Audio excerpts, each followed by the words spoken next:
अस्सलाम वालेकुम नाज़रीन, मैं हूं हसाम दुरानी और आप देखें प्रोग्राम सियासियात। नाज़रीन, अगर आज के हम दिन की बात करते हैं तो कुछ ना कुछ जो पॉलिटिकल एक्टिविटीज हैं वो तो ना सिर्फ हो रही हैं, चाहे वो थोड़ी हो या ज्यादा हो, लेकिन उससे ज्यादा बढ़ के जो गुफ्तगू आज के प्रोग्राम के अंदर जो आज ये कह सकते हैं कि हमारी ड्यू थी या जो कि हमारा आज का मौजू है वो थोड़ा सा जियो पॉलिटिक्स भी है। लेकिन वो जियो पॉलिटिक्स जो है उसके अंदर पॉलिटिक्स जो है वो एक अजीब से मैदान के अंदर हो रही है और वो हो रही है खेलों के मैदान के अंदर। जैसे कि गुज़िश्ता अगर हफ्ते की हम बात करते हैं तो हमने एक पूरा प्रोग्राम जो था, एक पूरा सेगमेंट जो था इसी चीज के ऊपर किया था, जो कि स्पेशली बांग्लादेश से जो हमारे दोस्त थे उन्होंने हमें ज्वाइन किया था बांग्लादेश से, और उन्होंने इस बात के ऊपर बड़ी खुल के बात की थी कि भारत जो है वो उसने जो क्रिकेट के मैदान है या खेलों के मैदान है, और स्पेशली अगर मैं क्रिकेट की बात करता हूं तो वो उसने सियासत से और अपनी गंदी सियासत से इस बुरी तरह भर दिए हैं या उसको जंग आलूद कर दिया है कि क्रिकेट का जो हुस्न जो कि एक जमाने में जेंटलमैन गेम कहलाता था, अब वो जेंटलमैन गेम से हट के तो वो अब एक अजीब सी उसकी सिचुएशन नजर आ रही है। मुझे उसका नहीं पता कि आप जो नया इसके लिए कौन सी टर्म हम इस्तेमाल कर सकते हैं, लेकिन जहां पे भारत जो है इसमें कोई दूसरी राय नहीं है कि बीसीसीआई जो है वो दुनिया का एक मजबूत तरीन या अमीर तरीन जो है वो क्रिकेट बोर्ड है। लेकिन असूली तौर पे तो अगर अमीर तरीन क्रिकेट बोर्ड है तो उसको साथ में क्रिकेट की तरवीज के लिए भी बहुत सारे काम करने चाहिए, और जो छोटे ममालिक या दूसरे आसपास के जो उसके ममालिक हैं जो आईसीसी के फुल रुकन है,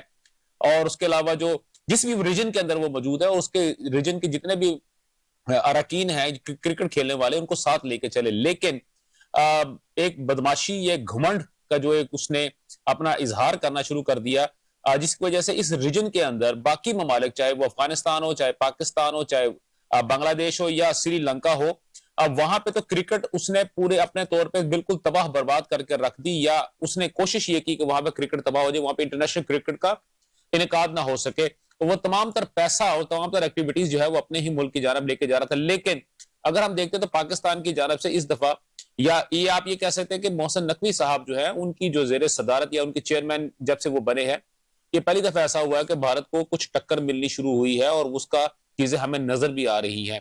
कुछ फ्रस्ट्रेशन जो है भारत की जानब से भी है। लेकिन अभी गुज़िश्ता दिनों की अगर बात करते हैं तो बांग्लादेश के जो एक मुसलमान खिलाड़ी मुस्तफिजुर रहमान के बारे में जो पॉलिटिकल लीडरशिप है और खासतौर पर उनकी सबसे बड़ी हुकूमती जमात है उसके जो लीडर्स हैं उन्होंने जो जुबान इस्तेमाल की और जिसके बाद से उनको ना सिर्फ क्रिकेट टूर्नामेंट से या उनकी लीग में से बाहर निकाला गया, और उसके साथ साथ उनको जान की धमकी भी दी गई, और साथ में यह भी कहा कि अगर कोई भी इस बांग्लादेश से कोई मुसलमान खिलाड़ी हमारे मुल्क में आएगा तो वो हम उसकी गारंटी नहीं दे सकते, जिसको सामने रखते हुए बांग्लादेश ने इंतहाई फर्म स्टैंड लिया और उसने आने वाला क्रिकेट वर्ल्ड कप है वो भारत में जाकर खेलने से इनकार कर दिया। अब यहाँ पे जो पूल्स की अगर मैं बात करता हूँ तो श्रीलंका जो है वो क्योंकि मेजबान है मुल्क है, लिहाजा वो अपने तमाम तर पूल मैचेस जो है वो, और उसके साथ साथ अगर वो आगे क्वालिफाई करता है तो वो तमाम तर मैचेस जो है अपने ही ग्राउंड्स के ऊपर खेलेगा। पाकिस्तान ऑलरेडी इस बात के ऊपर डिसाइडेड है, आईसीसी जो है उसकी जानब से ये चीज कंफर्म हो चुकी है कि पाकिस्तान अभी अपने तमाम तर मैचेस जो है वो श्रीलंका में खेलेगा, और अगर वो एडवांस करता है तो वो भारत को भी अपने तमाम तर मैचेस जो है अब पाकिस्तान के साथ खेलने के लिए जो है वो श्रीलंका में आना पड़ेगा, और श्रीलंका के साथ भी अगर मैचेस होंगे तो वो तब भी भारत को इधर आना पड़ेगा। तो ये एक अजीब सी सिचुएशन बन गई, और उसी दौरान में जब बांग्लादेश की जानब से चीजें हुई हैं तो वहां पे सिचुएशन बहुत ही गंभीर होती हुई हमें नजर आ रही है।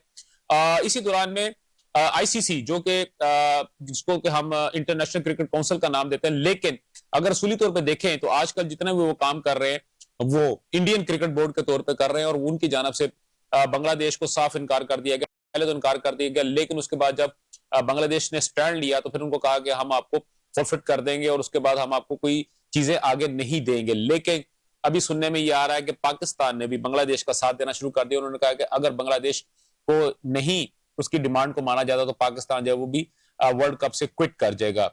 अब यहाँ पे सिचुएशन काफी गंभीर हो चुकी है, और इसके ऊपर आज हम गुफ्तगू करेंगे कि आने वाले वक्त के अंदर ये सिचुएशन जो हम किस तरह इसको टैकल कर सकते हैं। उसके लिए हमें जो है ऑडियो लाइन पे हमें ज्वाइन करेंगे आमिर हाशिम खाकवानी साहब, तजिया निगार हैं और क्रिकेट के ऊपर मुसलसल जो है वो उनकी तहरीर जो है वो आप लोग पढ़ते रहते हैं। उसके साथ साथ हमें जो है स्टूडियो में ज्वाइन किया है मियां सैफुर रहमान साहब ने, तजियाकार है। मियां साहब आपका बहुत बहुत शुक्रिया सर।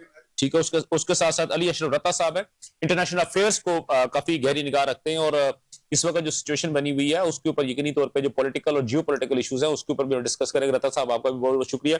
तो मेरे ख्याल में रत्ता साहब हम बात को जो अभी शुरू करते हैं, सारी स्टोरी तो आपको समझ आ गई है, तो सर आप किस तरह देखते हैं कि अगर पाकिस्तान विड्रॉ करता है वर्ल्ड कप से, तो आप दोनों ममालिक के रिलेशनशिप को, तो ऑलरेडी आपको पता है कि 9 अप्रैल से लेकर 26 अप्रैल 24 अप्रैल से लेकर आज के दिन तक तो इंतहाई टसल है। तो अगर ये दोबारा ये चीजें इसमें क्रिएट होती हैं, तो उसमें सर क्या आप समझते हैं कि इसको हम किस तरह देख सकते हैं आने वाले वक्तों के अंदर?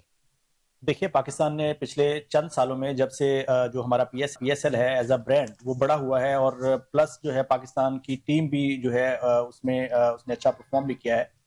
और पाकिस्तान क्रिकेट बोर्ड का जो स्टांस रहा है इंटरनेशनल जो अरीना है उसके अंदर, ये तमाम चीजों ने मिलकर पाकिस्तान को एक वेटेज दिया है इंटरनेशनल क्रिकेट के अंदर। सही। और इंडिया की जो एक मोनोपोली थी, या उसने एक अपने आप को एक क्रिकेट का गुंडे के तौर पे जो है वो अपने आप को रजिस्टर करवाया था पिछले एक डेकेड के अंदर, वो चीज जो है वो काफी हद तक टूट गई है। आपको याद होगा कि इसने बिग 3 वाला जो है एक जो है वो भी एक अलग से, हाँ जी, पहले बिग 3 लेके आया था, बिग 5 लेके आया। तो वो चीज जो है वो चीज आहिस्ता आहिस्ता वो डिल्यूट होती हुई नजर आ रही है, हमें वो चीज खत्म होती हुई नजर आ रही है।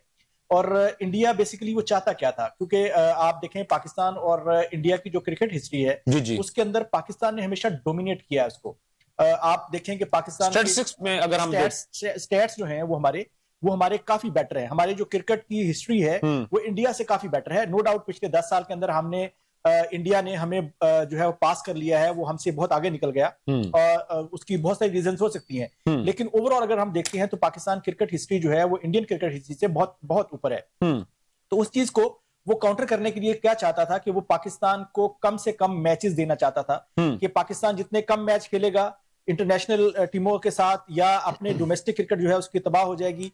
तो वो सारी चीजें जो है वो करके पाकिस्तान को क्रिकेट के अंदर जो है उसका वेटेज है वो खत्म करना चाहता था। ठीक हो गया। लेकिन मेरा ख्याल है कि वो ऐसा करने में नाकाम रहा है। और स्पेशली जो बांग्लादेश के पॉलिटिकल हालात हैं इस वक्त, आपको पता है कि जो उनकी शेख हसीना है वो इस वक्त इंडिया में है। जब तक वो हुक्मरान थी उस वक्त तक वो मोदी की गोदी में बैठी रहती थी, जो वो चाहते थे वो वही करती थी।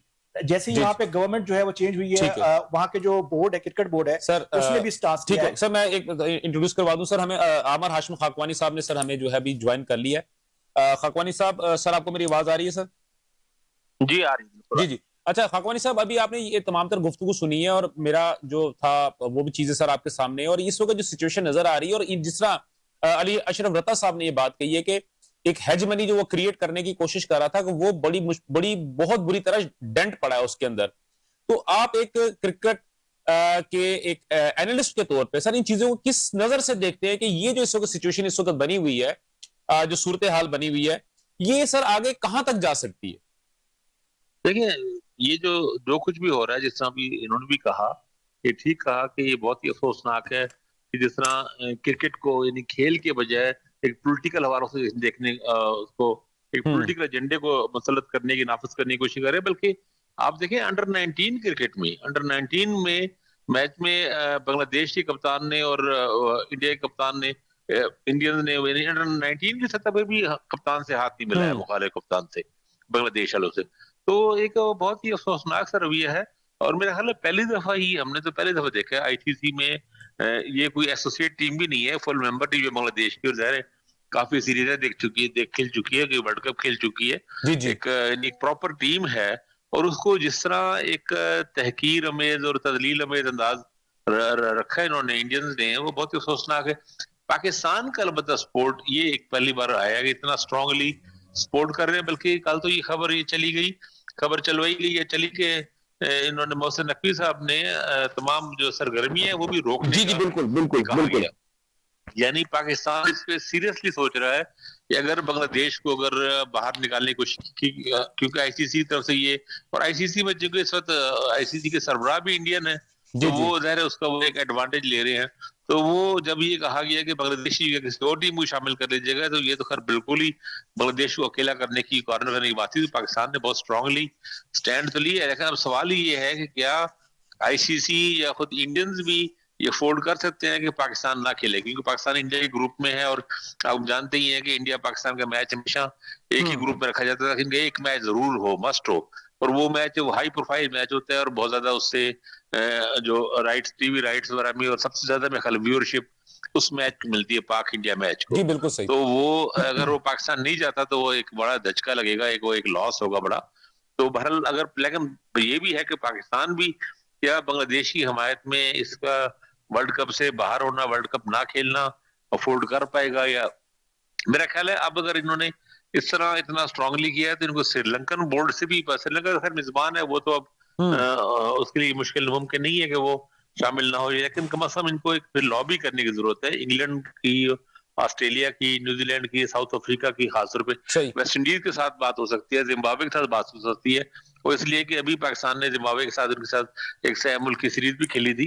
तो कम अज कम फिर अगर इसको करना ही है तो फिर अच्छे तरीके से ये फाइट लड़ी जाए ताकि इंडिया को पसपा होना पड़े और उससे उस पर दबाव आए।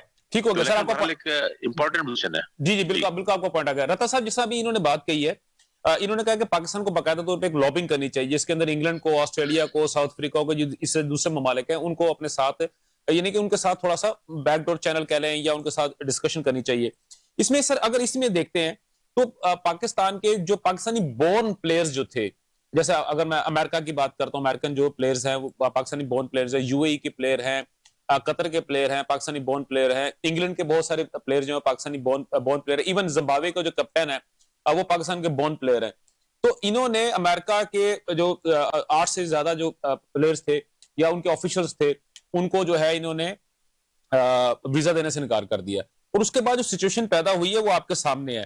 तो सर क्या इज इट पॉसिबल कि अगर ये पाकिस्तान, जैसा भी बात की अपना हाशमी साहब ने, कि पाकिस्तान उनको यूटिलाइज करे और उनको एजिटेट करे, तो इस फैक्टर को लेके तो पाकिस्तान जो है वो अपना मुकदमा ज्यादा स्ट्रांगली पुट कर सकता है सर?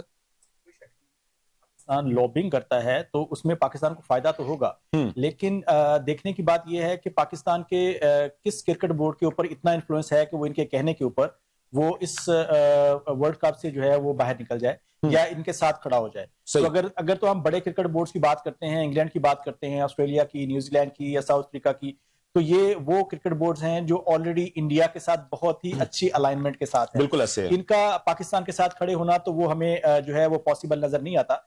हाँ, वो छोटी टीमें जिनके साथ ये वाले क्रिकेट बोर्ड जो है मैचेस नहीं रखते साल भर, और वो पाकिस्तान की जरूरत होती है क्योंकि क्रिकेट खेलनी है और क्रिकेट खेलने से ही इनका सर्वाइवल है तमाम क्रिकेट बोर्ड्स का।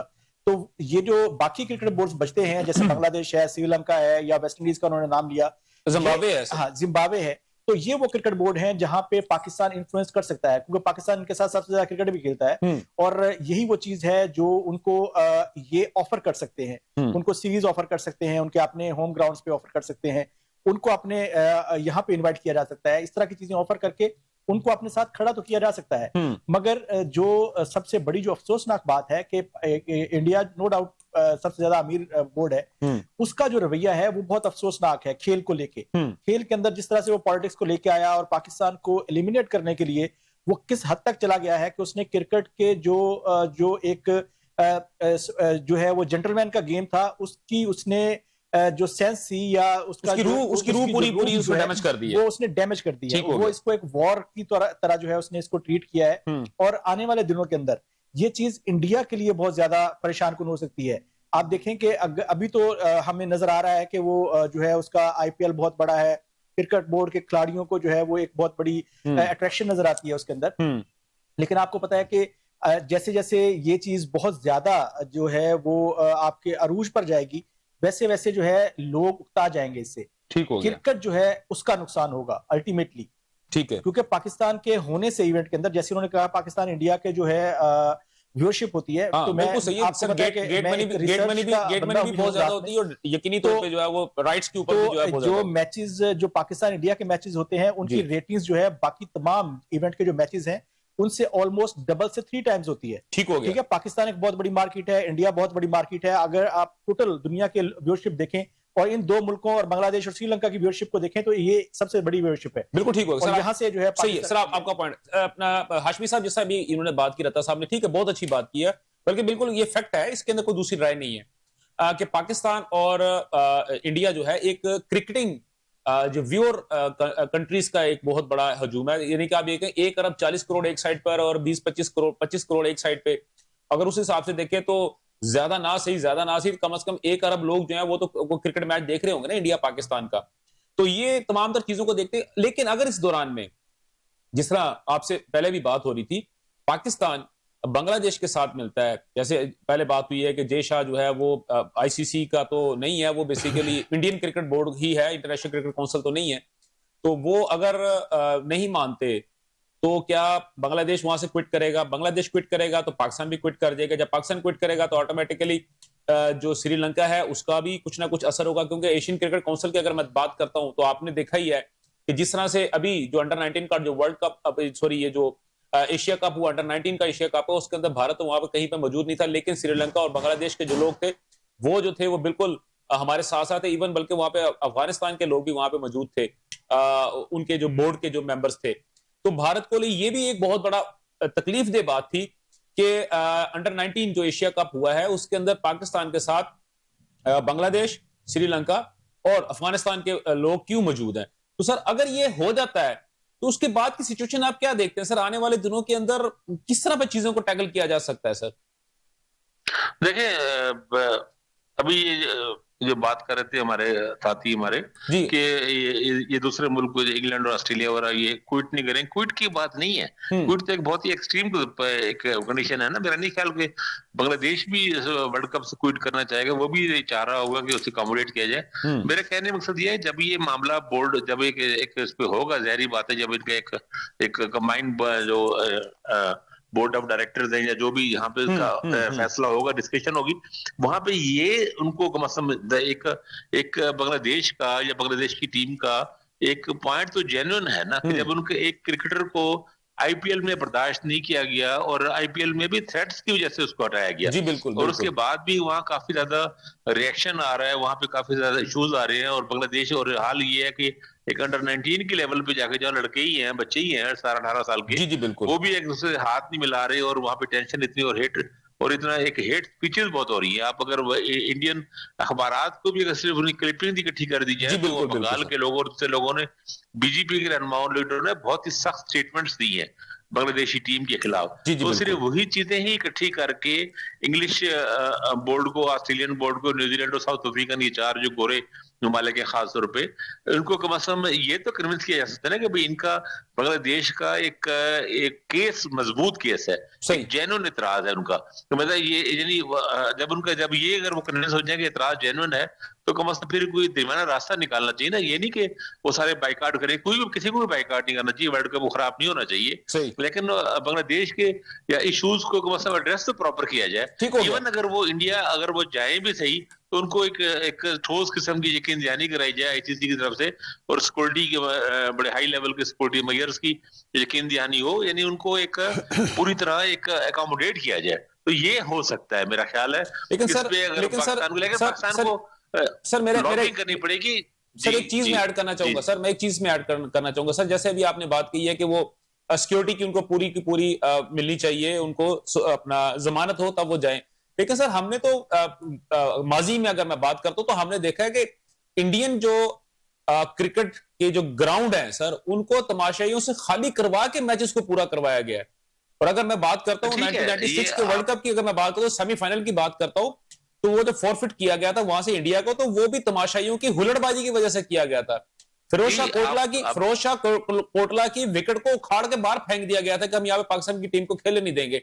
तो सर इतनी चीजें होने के बावजूद भी सर आप तो बड़ा सही कह रहे हैं, आप सही कह रहे हैं, लेकिन ये ऐसे वाकयात हुए हैं इंडिया में, बात ठीक है, लेकिन उसके बावजूद भी मैं ये कहना चाह रहा हूँ, अगर देखें इंडिया में कुछ इलाकों में रवैये डिफरेंट होते हैं। नॉर्थ इंडिया में रिस्पांस और तरह का, साउथ इंडिया में और तरह के, मतलब अगर चेन्नई में अगर मैच हो, बेंगलोर में मैच हो, वहां पे और रवैया होते हैं, क्योंकि वहां पे इतनी एक तो बीजेपी का इन्फ्लुएंस नहीं है, मजहबी शिद्दत नहीं है, वहां पे लोगों का ऑडियंस का भी रवैया मुख्तलिफ होता है। लेकिन अगर पंजाब में इधर मैच हो, मोहाली में मैच हो, या जिस तरह आपने फिरोज शाह कोटला की मिसाल दी है, या अगर दिल्ली में मैच हो तो वो या अगर मुंबई में मैच हो, मुंबई में हो, तो वहां पे रवैये और तरह के होते हैं। मेरे कहने का मकसद ये है कि अगर ग्रेसफुली बांग्लादेश को कायल किया जाए कि स्टेट लेवल की सिक्योरिटी दी जाए, तो पाकिस्तान ने भी की है ना। पाकिस्तान में खतरा ज्यादा थे, पाकिस्तान ने स्टेट लेवल की सिक्योरिटी दी लोगों को और सब मुल्क आए और आहिस्ता एतमाद बहाल हुआ। तो इंडिया को यानी कि मसम ये तो हो ना, क्योंकि मैं कहना ही चाह रहा हूँ, पाकिस्तान ने जो अब बांग्लादेश के साथ स्टैंड लिया ना, इसका मतलब ये नहीं कि पाकिस्तान और इंडिया दोनों वर्ल्ड कप से बाहर हो जाए। पाकिस्तान को फिर एक स्ट्रांगली और अग्रेसिवली कैंपेन चलानी चाहिए ताकि नतीजे में इंडियंस को पीछे हटना पड़े। और अगर इन्होंने लॉबिंग ना की, अच्छी स्ट्रांग लॉबिंग ना की, तो फिर चीजें जरा मुश्किल हो जाएंगी। ठीक हो गया सर। पाकिस्तान की भी अब इज्जत का मामला बन गया ना, अब हमें इस मामले से सुरखरू होना चाहिए। हमारा स्टैंड बहुत अच्छी बात है, बांग्लादेश के साथ पाकिस्तान का रिलेशन वैसे ही स्टेट लेवल पे भी बहुत अच्छा हो गया है, तो हमें उनके साथ खड़ा होना चाहिए, मजबूती के साथ खड़ा होना चाहिए, लेकिन हमें फिर उनको भी कामयाब बनाना चाहिए, खुद भी कामयाब हो और सुरखरू हो।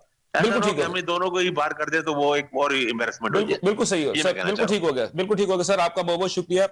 आमिर हाशिम खाकवानी साहब हमारे साथ मौजूद थे, और आमिर साहब की जो गुफ्तगू जो है आप लोगों ने सुनी, जिसके मुताबिक वो ये कह रहे हैं कि बाइकाट जो है वो किसी मसले का हल नहीं है, लेकिन पाकिस्तान को इंतहाई स्ट्रांगली और टैक्टिकली जो है अपने मुकदमा जो है बांग्लादेश का मुकदमा जो है वो पूरी क्रिकेटिंग जो नेशंस हैं उनके सामने रखना चाहिए, और उसमें भारत को जो है इस बात के ऊपर लेके आना चाहिए कि भाई वो इस किस्म की हरकतें जो है उनको अफोर्ड ना, अब वो यानी कि बाकी जो दुनिया है उनको अफोर्ड नहीं कर सकती, उससे मसाइल बढ़ जाएंगे। क्योंकि हम लोगों ने अपनी जो लाइफ में देखा है कि एक वक्त में जब श्रीलंका के अंदर जो मसाइल पैदा हुए और वहां पे तमिल जो थे दहशतगर्दों की वजह से जो कि हुकूमत के खिलाफ थे, तो इंग्लैंड और ऑस्ट्रेलिया ने वहां जाने से इनकार कर दिया था, जिसकी वजह से उनको पॉइंट्स जो थे फॉरफिट कर दिए थे वर्ल्ड कप के।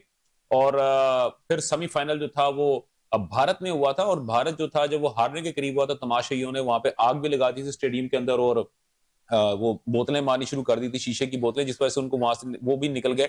और फाइनल जो था वो पाकिस्तान के कजाकी स्टेडियम लाहौर में हुआ था, और उस वक्त शहीद मोहतरमा बेनजीर भुट्टो साहबा जो थी वो प्राइम मिनिस्टर थी, और उन्होंने उसका वो वर्ल्ड कप जो था वो अपना श्रीलंका को अरविंदा डिसिल्वा जो उस वक्त उनके कप्तान थे वो उनसे वो लेके गए थे।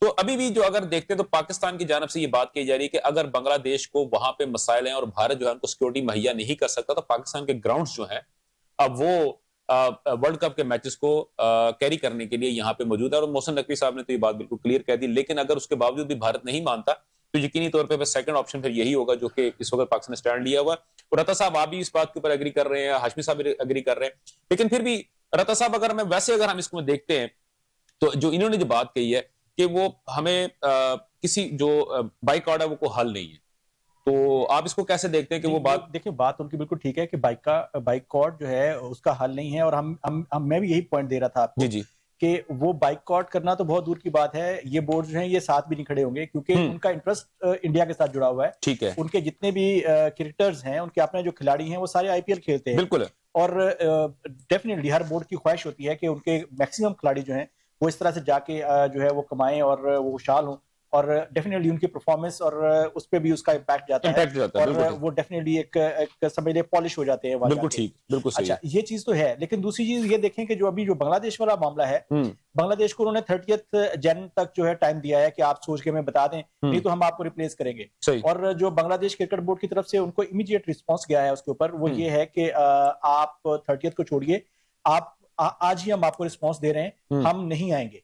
ठीक है, आप जो है आपको अगर रिप्लेस करना है हमारी जगह पे तो कर दीजिए। ठीक है। तो पाकिस्तान ने जो है बहुत अच्छा जो इकदाम है पाकिस्तान का, उन्होंने जो प्रिपरेशन जो है रोकी है, डेफिनेटली इसका एक प्रेशर तो होगा। ये प्रेशर बिल्डिंग टैक्टिक्स है, क्योंकि ये ज़हन में रखिएगा कि पाकिस्तान के बगैर वर्ल्ड कप फीका हो जाएगा। बिल्कुल ठीक है। और जितनी भी आपको ये बड़े बड़े क्रिकेटर्स और बड़े बड़े बोर्ड्स नजर आते हैं, उन सबको पता है कि पाकिस्तान के बगैर मैचेस के व्यूअरशिप जो है वो किस तरह जो है वो डाउन जाएगी। सही। और अगर पाकिस्तान इसके अगेंस्ट में लेट्स सपोज 2 या 3 बोर्ड्स मिलके कोई एक सीरीज अनाउंस कर देते हैं, तो एक ऑप्शन के तौर पे कि जब एक तरफ वर्ल्ड कप होगा और एक तरफ सीरीज होगी, तो यकीन कीजिए सीरीज की जो है व्यूअरशिप ज्यादा हो जाएगी। बिल्कुल ठीक होगा, समझ आ गई। जो कंट्रोवर्शियल है वो डेफिनेटली उसके ऊपर पे लोग ज्यादा जाएंगे। मेरे ख्याल में सर हमारा ये टॉपिक है, अब हम आते हैं पाकिस्तान की पॉलिटिक्स के ऊपर, और हमारे जो तज्जियाकार हैं वो हमारे साथ इस वक्त मौजूद हैं स्टूडियो के अंदर, और मियां सैफुर रहमान साहब।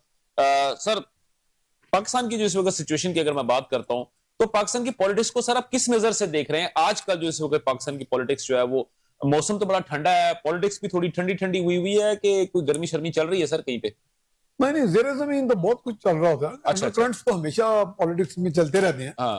और लेकिन ये है कि हमारी पॉलिटिक्स, चूंकि हमारी सोसाइटी, हमारा कल्चर का भी खास स्पेसिफिक पैटर्न है, क्योंकि हम ज्यादातर वेव लेंथ्स पे चलते हैं, कुछ वेव्स के साथ हमारे जज्बात भी चलते हैं, फिर एफिलिएशंस भी हमारी हो जाती हैं। और हमारी सोसाइटी में जो एक चीज का पड़ा ना, जिसे हम क्रश कहते हैं आमतौर पे, हाँ। हम हमेशा एक क्रश की तलाश में रहते हैं। अच्छा, क्रश की तलाश, यानी कि कोई इमरान खान का क्रश हो गया, तो माजी में भुट्टो का भी था, यानी कि लोगों को एक क्रिश्मा फैक्टर जो है। जबकि दुनिया में अब ये मॉडल जो है, मेरा ख्याल है कि अब अगर मिसाल के तौर पे मैं अमेरिका से कंपेयर तो नहीं कर रहा पाकिस्तान को, जी जी, लेकिन उसका एक तवालत है जो उसकी आजादी की 200 साल का, अगर उसमें देखें तो हम कभी बाहर के मुल्कों में जाते हैं तो अब वापस आके हमें पूछते हैं यार उनकी तरक्की का क्या राज है। तो अब तो खैर अमेरिका डिक्लाइन पे भी है। तो मैं उन्हें कहता था वो जो अंग्रेजी में कहते हैं मैन एंड क्वेल्स, में मनोसलवा, वो नहीं आए आसमानों से। उन कौमों ने, उन सोसाइटीज ने मेहनत किया है, आपने बहुत से जो अंदर की खराबियां, वीकनेसेस, उनको एड्रेस किया और एक डायरेक्शन सेट करके जहानत के साथ मेहनत की। सही है। तो बुनियादी तौर पे, लेकिन हमारे यहाँ ये है कि we are always after the charisma factor, कि कोई क्रिश्मा साज शख्सियत आसमानों से उतरेगी। बेसिकली आप और तब तक हमने काम नहीं करना, बिल्कुल ठंड प्रोग्राम। साहब बेसिकली आप वो अंडर द लाइन, वो जो वंडर बॉय वाली बात है सर, एग्जैक्टली मेरा ख्याल है वंडर बॉय ही ने हमें तंग किया हुआ है। वंडर बॉय कंसेप्ट जो है, बुनियादी खराबी ये है कि हमारे अंदर एक तसाहिल पैदा हो जाता है। जब कौमें इनएक्टिव हो जाएंगी, हुकूमत के पास जितनी मर्जी जादू की छड़ी हो, सोसाइटी जब ग्रो नहीं कर रही होगी तो हुकूमत उसको किसी एक्सेलरेटर के साथ, किसी पुश बटन के साथ चला नहीं सकती। ठीक है। तहरीकें, सोसाइटियां भी चल रही होती हैं, और सोसाइटी अगर ग्रो कर रही हो, ये क्रिश्मा साज फैक्टर से आजाद होके, हर मल्टी सेक्टर लीडर्स हो, काम कर रहे हो अपनी अपनी जगह, अपने अपने मिशन पे, और उसमें इनोवेशन भी ला रहे हो, ठीक है, तो फिर उसका सम टोटल जो है वो अच्छा होता है। बात का हुकूमतों की नाअहली और क्रिश्मा साज शख्सियत न होने के बावजूद वो काम चल रहा होता है, सोसाइटी ग्रो कर रही होती है। ठीक है। आपके प्रोफेशनल्स काम कर रहे होते हैं, आपके सेमी स्किल्ड लोग काम कर रहे होते हैं, मल्टी सेक्टर लीडर्स काम कर रहे होते हैं, वो जाके मुनत्तज हो जाता है, एक बड़ा जो सम टोटल बन जाता है पूरा मुल्क का, जो एक आप सिक्योरिटी क्या लें, आप मईशत क्या लें। बेसिकली आपका जो हम कहते हैं ना, हमें कोई निजात दहंदा आसमानों से आएगा तो हम काम शुरू करेंगे। ठीक हो गया। वो बहुत खतरनाक ट्रेंड है। सही। रता साहब, अभी जिस तरह इन्होंने बात की कि जो चाहे तेरा हुस्न क्रिश्मा साज करे, तो सर ये क्रिश्मा साज वाला खाता जो है वो हमारी जो पॉलिटिक्स में से पता नहीं निकलेगा या नहीं निकलेगा, लेकिन सर अभी जो महमूद अचकजई साहब जो हैं वो सर क्या वही तो वंडर बॉय तो नहीं सर? बड़ी मुश्किल से आए हैं ना सर। पता क्या पाकिस्तान की पॉलिटिक्स ना, मैं इनके ये जो भी आप 60-70 साल का जो सियासी हालात है पाकिस्तान के अंदर, उनको देखें, पाकिस्तान के अंदर नाअहल से नाअहल तरीन हुकूमतें गुजरी हैं। बिल्कुल ठीक है, आप खुद सहाफत से जो है वो आपका ताल्लुक है, गुजरी हैं, लेकिन इस वक्त की जो गवर्नमेंट है, आप यकीन कीजिए कि इस कदर दिमाग से फारग हुकूमत आज तक पाकिस्तान की तारीख में नहीं आई। आप देखें कि किस तरह की कोई ज़ेशूर आदमी, विजन है सर इनका, कोई ज़ेशूर, कोई भी ज़ेशूर आदमी आप बिठा दें ऊपर गवर्नमेंट पे, वो सबसे पहले क्या करेगा, मुल्क के अंदर जो है जो अनस्टेबिलिटी है, जो एक अफरा तफरी का जो माहौल है, उसको खत्म करेगा। क्योंकि जब तक आपके मुल्क के अंदर अफरा तफरी खत्म नहीं होगी, आपके अंदर फॉरेन डायरेक्ट इन्वेस्टमेंट नहीं आएगी। और अब आपका जो वजीर खजाना है वो भी मान रहा है इस बात को कि हमारी इस अफरा तफरी की वजह से मल्टीनेशनल छोड़ के जा रही हैं। टेक्सटाइल सेक्टर जो है वो बंद हो गया है। इस तरह जो है जो आपका है रियल एस्टेट सेक्टर है वो बैठ गया है। तो आप जो है सिर्फ सारे चैनल्स पे जो है वो स्टॉक एक्सचेंज की खबरें चला के आप खुश तो हो सकते हैं, मगर उसका पाकिस्तान की इकोनॉमी के ऊपर कोई असर नहीं, ट्रिगर डाउन इफेक्ट ना उसका पाकिस्तान की ग्रोथ के साथ कोई इंपैक्ट है, ना आम लोगों की जिंदगी के ऊपर उसका कोई इंपैक्ट है। ठीक है, वो बड़े लोगों की गेम है, वो पैसा बनाते हैं, वो अमीर से अमीर होते जाएंगे, उसका पाकिस्तान की इकोनॉमी के ऊपर कोई 1% भी इम्पैक्ट नहीं है। सर मेरे साथ इस वक्त सीनियर तज्ज़ियाकार डॉक्टर आसम अल्लाह बख्श साहब ने हमें ज्वाइन किया। डॉक्टर साहब कैसे मिजाज हैं सर आपके? जी अल्लाह का शुक्र, बहुत शुक्रिया। अच्छा सर, यहाँ पे अभी गुफ्तगू हो रही थी पाकिस्तान की पॉलिटिक्स के ऊपर और वंडर बॉय के ऊपर बात हो रही थी। सीनियर तज्ज़ियाकार जो हैं वो हमारे मियां सैफुर रहमान साहब यहाँ मौजूद हैं। उन्होंने बात की कि पाकिस्तान की पॉलिटिक्स के अंदर हमेशा जो है ना हम लोग एक क्रिज्मेटिक करैक्टर को ढूंढने के चक्कर में पड़े हुए हैं। जैसे एक जमाने में जैसे इन्होंने भुट्टो के बारे में बात की, फिर उन्होंने नीचे भी आए, और लेकिन रता साहब ये कह रहे हैं कि इस राइट नाउ जो पाकिस्तान की तारीख के अंदर बहुत सारी जो है वो ढीली माठी सी जो है वो हुकूमतें आई हैं, लेकिन इस वक्त जो हुकूमत है ये काफी ज्यादा ढीली माठी है, इसका तो विजन ही कोई नहीं है। ठीक है सर, वो आप इस पे भी आपका भी एक पॉइंट व्यू होगा, लेकिन सर मैं ये समझ रहा हूँ, मेरा जो असल में क्वेश्चन था रता साहब के साथ वो सर ये था कि बार बार पाकिस्तान में बताया जा रहा है कि एक वंडर बॉय और आएगा जो कि चीजों को लेकर चलेगा। तो सर आप क्या समझते हैं कि महमूद खान अचकजई साहब वो वंडर बॉय होंगे या सुहेल अफरीदी सर वो वंडर बॉय होगा? जी बहुत शुक्रिया दुरानी साहब, और आपकी इजाजत से मियां साहब सबको मैं सलाम अर्ज करना चाहूंगा और आपके दूसरे जो मेहमान हैं डॉक्टर साहब जीते रहे। जज़ाकल्लाह। अच्छा सर, मामला ये है कि ये जो वंडर बॉय वगैरह वाले मामला होते हैं ना, ये वो सेंटा क्लॉज वाली मेंटालिटी है कि वो अच्छा। आएगा और वो कुछ करेगा। बात सिर्फ ये होती है कि आपने सिर्फ सादा सा काम ये करना होता है कि आपने मुल्क के आइन और कानून के मुताबिक चलना होता है। चीजें खुद ब खुद एड्रेस भी होती रहती हैं, उनमें करेक्शन भी होती रहती है, बेहतरी भी होती रहती है। अगर ये सारा कुछ आप नहीं करेंगे तो उसके लिए फिर आप एक वंडर बॉय का वो लगा देंगे अगर आपने कुछ भी नहीं करना। तो इसलिए ये कि क्योंकि ये जहन में रखिए कि जो वंडर बॉय आएगा उसने भी तो किसी असूल के तहत या किसी परफॉर्मेंस की कैटेगरी के तहत काम करना है ना जी। जी जी बिल्कुल। वो कोई ऐसे तो नहीं है कि खुदा न खास्ता कोई कुन फयाकुन वाला मामला तो नहीं है। तो अगर आपके यहाँ हर चीज जो है वो विम्सिकल होगी, यानी आपके अपने ख्वाहिशात पे चल रही होगी, तो फिर उसमें ना तसलसल आएगा, ना उसमें आप कोई क्वालिटी का जो है एश्योरेंस वो कर सकते हैं, और ना ही आप एहतजाब कर सकते हैं। सही। इसलिए हमें, मेरा ख्याल है, जिस चीज पे ज्यादा फोकस करना चाहिए वो एक ही है, वो ये है कि जो या तो आइन बदल दें, मुल्क का दस्तूर बदल दें, उसको फॉलो करें, ठीक है। लेकिन अगर आइन जब तक ये है फिर इस पे मिनवा अन इसके लैटिन स्पिरिट के मुताबिक अमल होना चाहिए, तभी हम आगे बढ़ सकेंगे। वरना फिर हम एक ऐसे ग्रेड लॉक में फंसेंगे जैसे इस वक्त फंसे हैं। इस वक्त जीरो सम गेम है। आप जो मौजूद जो पैनलिस्ट है वो कह रहे हैं कि जी मुल्क में स्टेबिलिटी आनी चाहिए। इस वक्त स्टेबिलिटी की कीमत ये है कि या एक पार्टी रहेगी या दूसरी रहेगी। अब इसमें तो फिर हर पार्टी अपनी कोशिश करती है ना कि हमारा सर्वाइवल हो, यानी एक दूसरे के साथ मिलकर चलने को तैयार नहीं है, एक दूसरे के साथ बैठने को तैयार नहीं है। जो डिमांड्स हैं वो उनमें एक बोदल मशरकैन है, वो एक की डिमांड है कि सब कुछ खत्म करके मुझे लें, दूसरे कहते हैं इसकी ये हो नहीं सकता, सिर्फ जो तसलसल है उसको आप इंश्योर करें। ये सब इसी चीज का मामला है कि जब आप प्रिंसिपल फैसले करते हैं, कानून को, अदालत को, लोगों की राय को उसका नॉन लेजिटिमेट रास्ता नहीं देते, तो फिर आहिस्ता आहिस्ता ये गुंजल पड़ने शुरू हो जाते हैं और फिर वो निकलते नहीं है किसी तरह। अब इस वक्त मसला ये है कि सब लोग मामला हल करना चाहते हैं, लेकिन वो किस शर्त पे हल होगा ये किसी को नहीं पता। ठीक हो गया सर, आपका पॉइंट आ गया, बिल्कुल ठीक है। साहब अभी जैसा ये बात हुई है, अभी हम इसको लेके चलते हैं। ठीक है डॉक्टर साहब, वो उन्होंने बेसिकली आप ही की बात को आगे उन्होंने गिरा लगाई विद इनोवेशन। जी ठीक हो गया। लेकिन सर बात ये कि अभी जैसा अभी बात हो रही है कि हम लोग जो आपस में मिलके बैठ के काम नहीं करते, हम लोग चाहते नहीं एक दूसरे के साथ। लेकिन सर अभी महमूद अचकजई साहब है, उसके बाद अगर मैं देखूं राजा नासिर साहब है। महमूद अचकजई जो है वो कौमी असेंबली में बन गए हैं। राजा नासिर साहब जो है वो अपना सेनेट के जो है वो अपोजिशन इस वक्त जो लीडर बन गए हैं या हिज़्ब इख्तिलाफ के। तो सर ये भी तो बने हैं ना सर? नहीं बने हैं, ठीक कहा आपने। असल में हमारी यही तो मैं कह रहा हूँ कि पॉलिटिक्स जो ना या तो पर्सन स्पेसिफिक है या इंस्टीट्यूशन स्पेसिफिक है।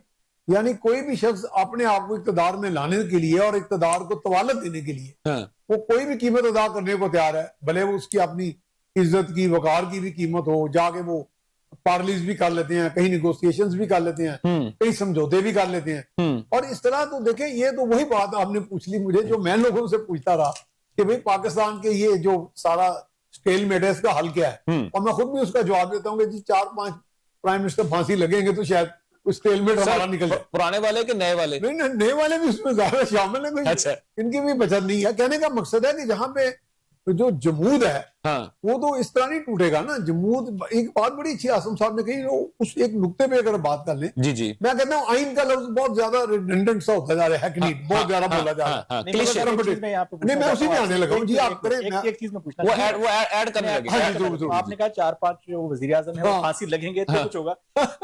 2 वजीर आजम तो अपनी जान दे चुके जमहूरियत के लिए, अब कुछ 2 और वो मरे तो मैं अफसोस से बात कर रहा हूँ। अच्छा, आप मेरी तंज नहीं समझ रहे। मैं कह रहा हूँ कि जो अवाम का नुमाइंदा मुंतखब है वो बहुत सी चीजों से जब गुजर जाएगा तो शायद कोई जमहूर टूटे। यानी बुनियादी तौर पर ये मैं कहना चाह रहा हूँ। ठीक है, ये ख्वाहिश नहीं कर रहा, ठीक है, और ये टॉन्ट भी नहीं कर रहा। तो नहीं सर इसको आप टॉन्ट तो नहीं कर रहे, लेकिन अजरा तफन्नन आप कह सकते हैं इसको। मैं कहता हूँ कि यानी कि हालात इस कदर यानी दिगरगू है, ये मैं कह रहा हूँ कि यानी जहां पे जाके अब ये बात कही ना, मैंने कहा आइन का लफ्ज इतना हैकनीड हो गया, इतना ज्यादा, जैसे लोग बेजार से हो गए। इसको दस्तूर कहे, कहने का मकसद है जिंदगी गुजारने का एक दस्तूर होता सर पर हबीब जाला वाली बात हो जाएगी, ऐसे दस्तूर को सुबह बेनूर को मैं नहीं है। बुनियादी तौर पे दस्तूर से मैं जो बात वाज़ेह मैं सर आता हूँ आपके पास। हाँ, मैं वाज़ेह ये नहीं मैं कह रहा कि आइन की पासदारी ना करे, मैं कहता हूँ कि लोगों को ये कन्वे किया जाए कि भाई हर सोसाइटी का एक दस्तूर होता है, हर गांव का एक दस्तूर होता है, एक जिंदगी गुजारने का, मुआशरत का, मईशत का, सियासत का एक दस्तूर बन जाता है।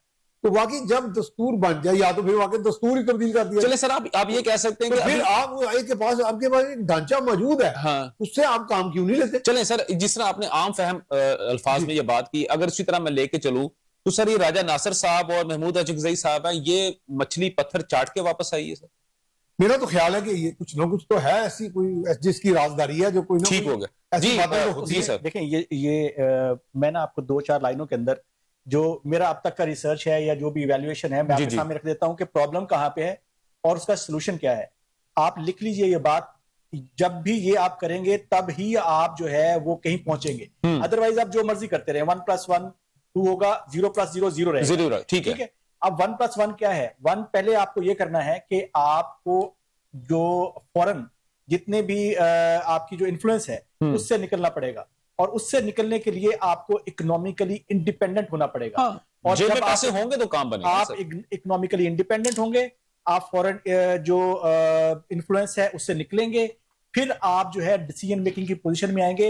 ऐसा हरगिज नहीं है कि हमारे सियासतदानों को पता नहीं है या हमारी एस्टैब्लिशमेंट को पता नहीं है या हमारी ब्यूरोक्रेसी को पता नहीं है कि सोल्यूशन क्या है। उनको सब पता है, लेकिन उनको क्या है कि उनको इजी कम इजी गो वाला हिसाब है कि माले मुफ्त आना चाहिए, वो माले मुफ्त दिले बेरहम, ठीक है आसान आना चाहिए। बिल्कुल ठीक हो गया। इस चक्कर में जो है उन्होंने इस कौम को, इस मुल्क को बर्बाद किया हुआ है। बिल्कुल ठीक हो गया। अच्छा आसिम साहब, सर ये जो अभी जिसका मैंने, ठीक है सर, वो थोड़ा जो है अपना सैफ साहब भी थोड़ा मजाक के मूड में थे सर, हमने भी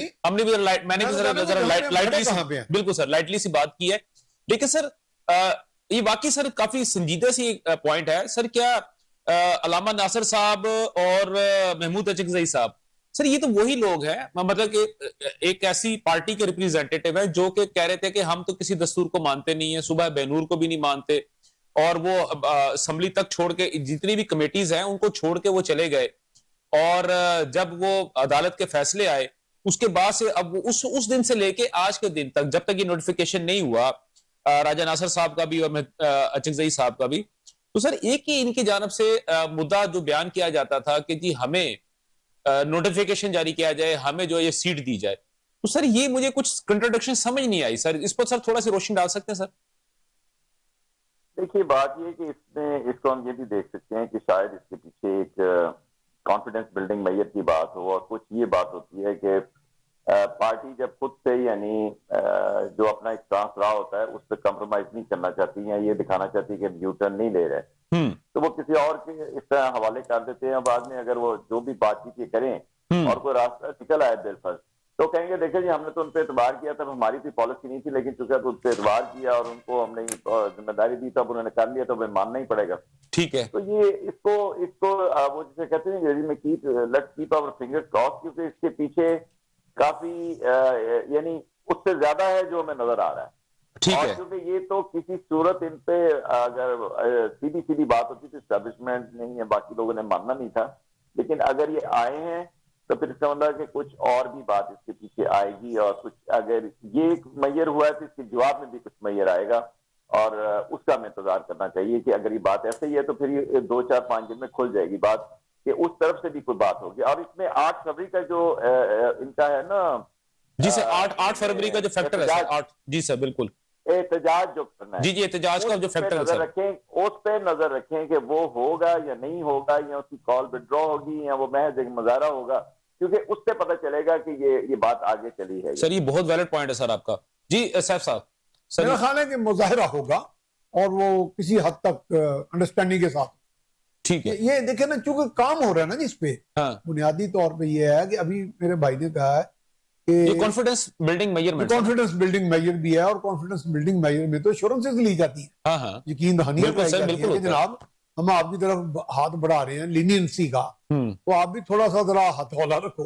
तो ये काम तो होते हैं हमारे यहाँ। ट्रैक 2 के भी लोग होते हैं, ट्रैक 3 भी चल रहे होते हैं, जैसे मैंने पहले कहा ना, ज़ेर ज़मीन बहुत से मामला चल रहे होते हैं, काफी मद्दोजज़र है सर, मद्दोजज़र होते हैं जो बज़ाहिर आपको नजर नहीं आ रहे होते, और फिर देखें हम सारे पाकिस्तानी का हिस्सा ना, हम एक दूसरे से we are used to this things. ठीक है, मैं ये नहीं कह रहा कि ये चीजें चलती रहनी चाहिए ऐसे, लेकिन बहरहाल ये है कि जैसे अभी मेरे भाई ने, रत्ता साहब ने बड़ी अच्छी बात की मोहतरमा के बारे में, तो हम समझते थे कि स्टेटस को तोड़ने वाली शख्सियत थी, लेकिन एक दौर ऐसा भी आया कि उन्होंने यही टूल इस्तेमाल की। बिल्कुल ठीक है, आपके तो ये सारी चीजें सर वो तुम्हारे सामने दुखी छुपी बातें नहीं है, बिल्कुल ऐसे, बिल्कुल तो ये चीजें कुछ ऐसी घटमट तो है, लेकिन समहाउ आपको कोई सीढ़ी, कोई जीना। ठीक है, बिल्कुल सही, आपका पॉइंट आ गया। अच्छा रत्ता साहब, वो कहते हैं ना कि पलटना झपटना, झपट कर पलटना लहू गर्म रखने का है एक बहाना, तो वो सोहेल अफरीदी साहब को तो हम देख रहे हैं आजकल इसी तरह इसी चीज के ऊपर लगे हुए हैं। लेकिन सर याराने मन तो ये कह रहे हैं कि 8 फरवरी का जो, जिस भी डॉक्टर साहब ने भी कहा है कि वो होगा, बल्कि डॉक्टर साहब ने बल्कि कहा है कि हम वो देखेंगे कि 8 फरवरी के वो होता क्या होता है। सैफ साहब ने ये कहा कि होगा लेकिन कंट्रोल्ड होगा।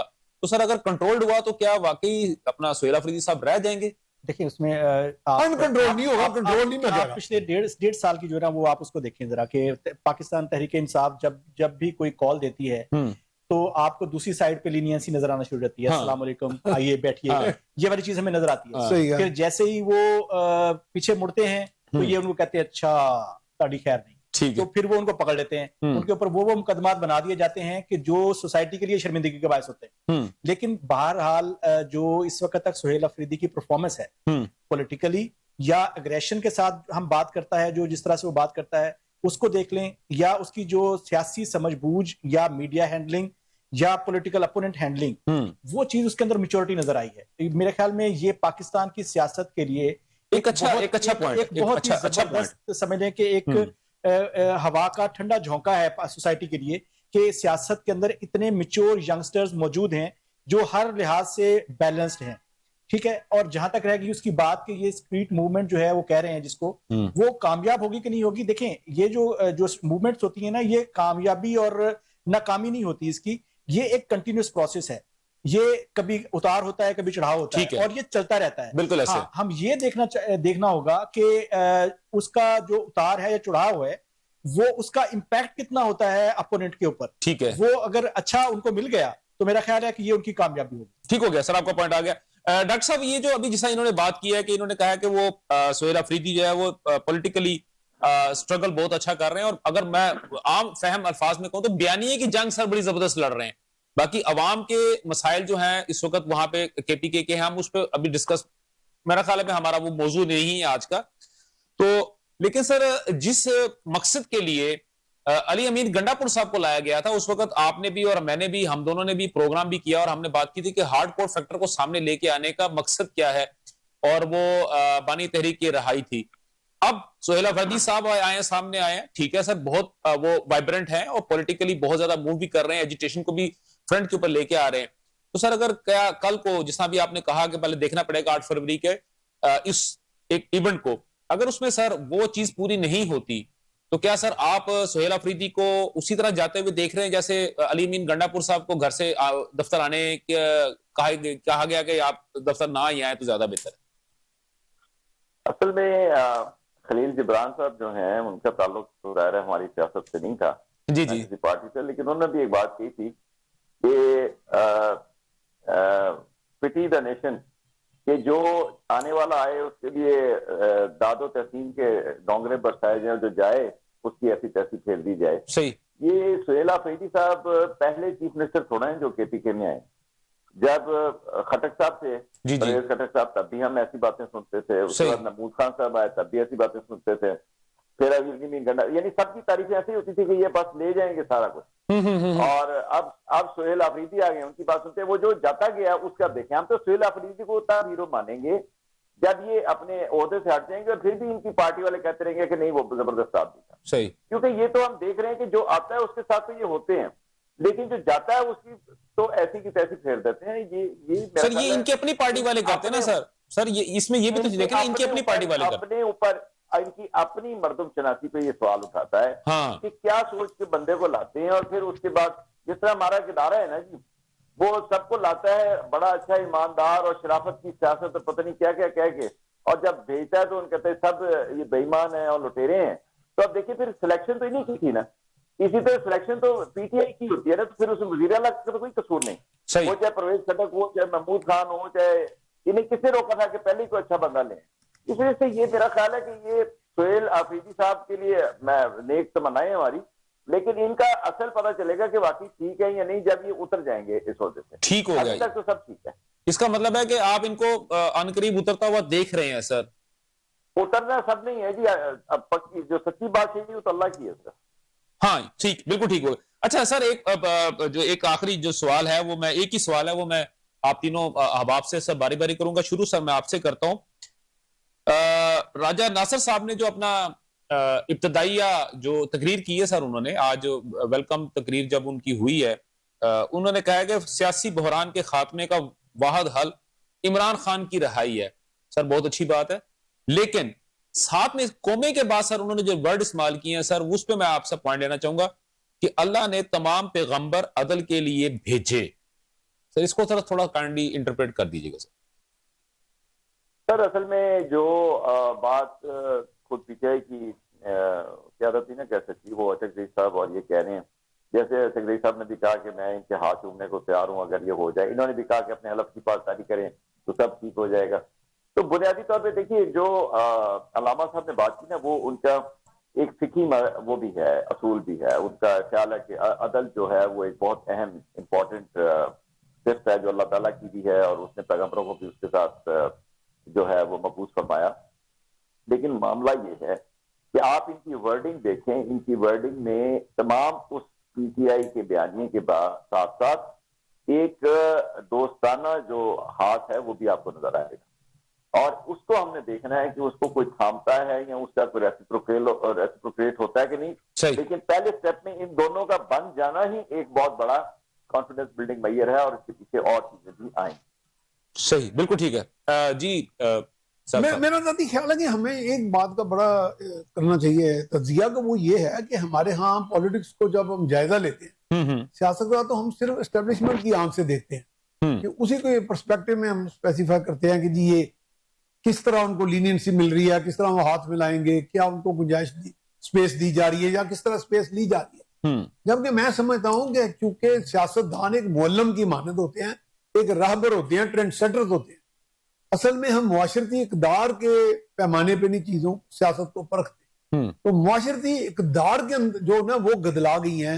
जब आप देखेंगे कि हैरिस राइटर हुए, बहुत बड़े साइकियाट्रिस्ट भी थे गालिबन, वो उन्होंने कहा था कि मुआशरे में कई तरह की ट्रांजैक्शनल बिहेवियर होते हैं, लेकिन सबसे अच्छा बिहेवियर वो है कि जिसमें यह कहा जाए कि मैं भी अच्छा हूं और आप भी अच्छे हैं। जबकि आप ये सोच लें कि मैं ही अच्छा हूं, बाकी सब गंदे हैं या बुरे हैं या हकीर हैं या नीच है, तो वो मेरा ख्याल है कि वो ना तो वो सियासत किसी मंजिल पे पहुंचेगी, ना को मीशत पहुंचेगी।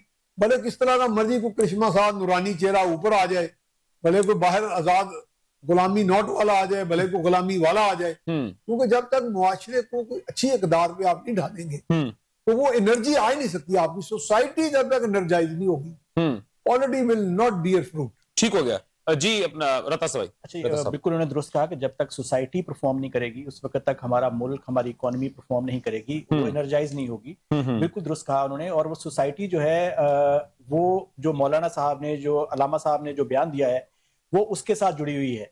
और ये बात अगर उसको देखा जाए तो फिर तो जितनी भी आप पिछले जो भी सर्वेज आए हैं उसके अंदर 75% या 80% जो है लोग उसी एक फैक्टर के साथ जुड़े हुए हैं। अगर वो जुड़े हुए हैं और उन्होंने ये बात कही है तो इसका मतलब है कि किसी हद तक जो है ये बात दुरुस्त है कि अगर आप उसको उस बंदे को रिलीफ दे दें तो आपका ठीक है, सोसाइटी जो है वो थोड़ा सा नॉर्मलाइजेशन की तरफ ठीक होगा। बेसिकली ये कि आप तीनों एक और चीज मैं आपके प्रोग्राम में थोड़ा सा मैं ऐड कर दूं कि इस वक्त जो है ये भी सोचा जा रहा है कि हमने टिल का जोर लगाया है, क्रेडिबिलिटी जो है वो इतनी नहीं है कि फॉरेन इन्वेस्टर को राम किया जाए या कन्विंस किया जाए, तो इसलिए सोचा जा रहा है might be under the table जो है कुछ ना कुछ चीजें जो है ना वो ठीक है, बिल्कुल सही होगा। आपका पॉइंट आ गया।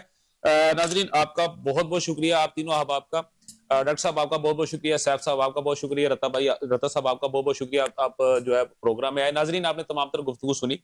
और अगर पाकिस्तान की इस वक्त सिचुएशन, अगर पॉलिटिकल सिचुएशन की बात करते हैं तो मेरा ख्याल है जैसा डॉक्टर साहब ने कहा, रता साहब ने कहा और इवन सैफ साहब ने भी कहा कि अपोजिशन लीडर्स असेंबली के अंदर यानी कि कौमी असेंबली के अंदर और हमारी जो है सेनेट के अंदर जो अपॉइंट हुए हैं, ये एक बहुत अच्छा जेस्चर है। और ये बहुत सारी चीजें जो है हम ये समझते हैं कि ये नॉर्मलाइजेशन की तरफ जा रही हैं। जो इस वक्त तनाव था अपोजिशन का और हुकूमत के दरमियान में, उसमें शायद थोड़ी सी कमी आती हुई हमें नजर भी आ रही है। अल्लाह करे, क्योंकि ये दोनों जो पार्टीज हैं ऑपोजिशन का और जो यानी कि दो ग्रुप्स हैं, ऑपोजिशन का ग्रुप और हमारा जो गवर्नमेंट का ग्रुप, जब तक इन दोनों के दरमियान नॉर्मलाइजेशन नहीं होगी पाकिस्तान कभी भी पॉलिटिकल स्टेबिलिटी की जानब नहीं जाएगा। और जब पाकिस्तान पॉलिटिकल स्टेबल होगा तो ऑटोमेटिकली पाकिस्तान के अंदर कारोबार के लिए मौके बढ़ते जाएंगे, बैरूनी जो सरमायाकारी है वो पाकिस्तान के अंदर बढ़ेगी, लोगों को सुकून मिलेगा और उनकी परचेजिंग पावर, ना सिर्फ परचेजिंग पावर बेहतर होगी बल्कि पाकिस्तान की पूरी दुनिया के अंदर से भी होगी और वो अपने डिसीजंस खुद भी ले सकेगा। नाजरीन, आपका बहुत बहुत शुक्रिया, आपने हमारा पूरा प्रोग्राम सुना। इंशाल्लाह कल सेम चैनल सेम वक्त आपसे दोबारा मुलाकात होगी। तब तक मुझे और मेरी पूरी प्रोडक्शन टीम को इजाजत दीजिए। पाकिस्तान जिंदाबाद, अल्लाह हाफिज।